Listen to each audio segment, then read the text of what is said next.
Over in Busan, relevant authorities from Korea and Africa gathered to address economic cooperation, during which officials here pledged $6 billion in financial assistance for the African continent to promote energy transition and agricultural transformation.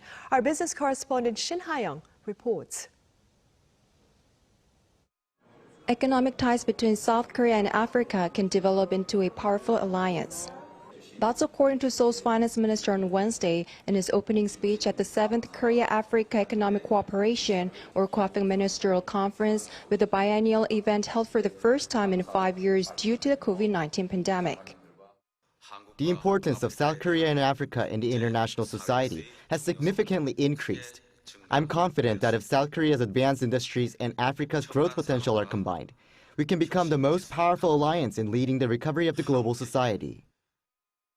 Under the theme of just energy transition and agricultural transformation in Africa, representatives from 38 African countries gathered in the southeastern port city of Busan to discuss ways to bolster economic cooperation. As a part of the joint declaration by South Korea and Africa, action plans for the next 2 years were announced.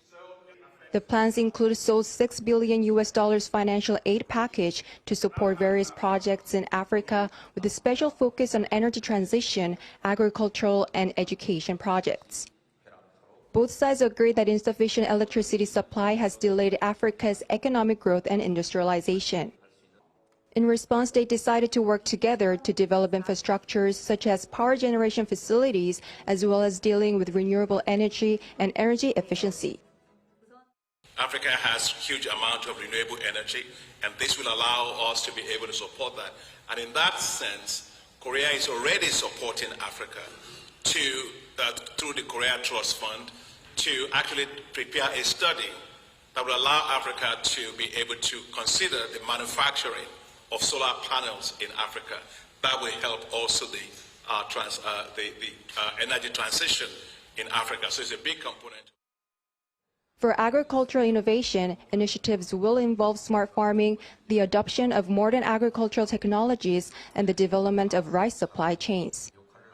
On the sideline of the conference, South Korea and the African Development Bank held a signing ceremony for Seoul's commitment to increase its support for the KOAFEC Trust Fund.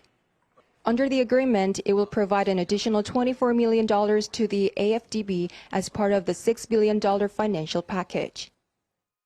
Both sides agreed to further develop the economic cooperation discussed in the KOAFEC Ministerial Conference as groundwork for meaningful outcomes at the South Korea-Africa Summit in Seoul in May of next year.